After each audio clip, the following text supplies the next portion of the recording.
Аз съм Боян Коларов, архитект съм, проектант на свободна практика.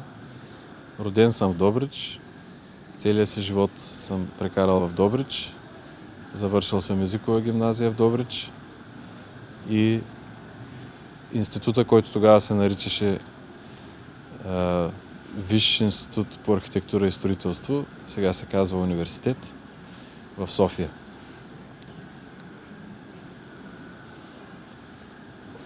Сега се присъединих към Граждани в повече, защото отдавна чувствам, че в Добрич никой не се интересуваше от моето мнение, както и никой не се опитваше да ми представя на мен визията си за бъдещето на Добрич.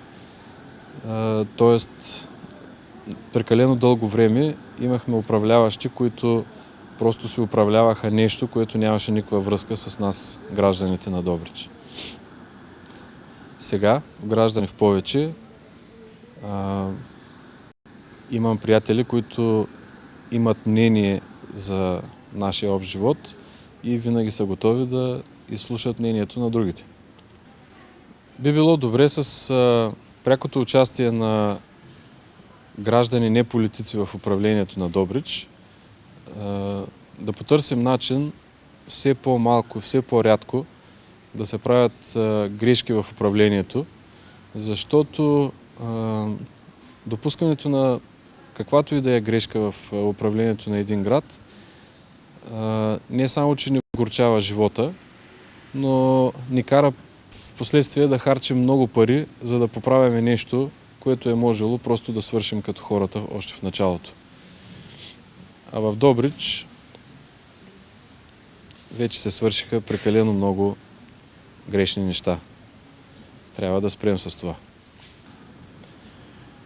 Надявам се по нашия пример все повече граждани на Добрич да пожелаят да вземат в собствените си ръце управлението на града, за да имаме някаква надежда, че не всички деца на Добрич ще избягат далеч от него и никога няма да се върнат.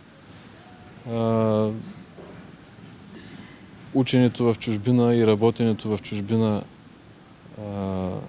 разбира се, няма да бъдат забранени за никого, но хубаво е да знаем, че го правим просто като част от собственото си развитие, а не като единствен изход от безизходицата на Добрич.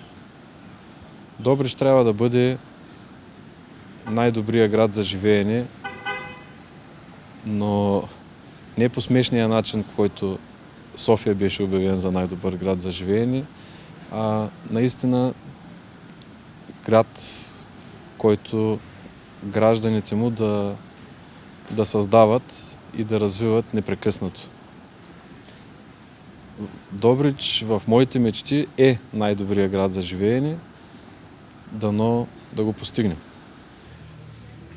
Политическите партии имат свои цели и задачи и те са много важни за управлението на една държава, но аз вярвам, че в местното самоуправление те не могат да бъдат достатъчно полезни, тъй като управлението на една община си има своите специфики, които пряко засягат ежедневния живот на гражданите на общината.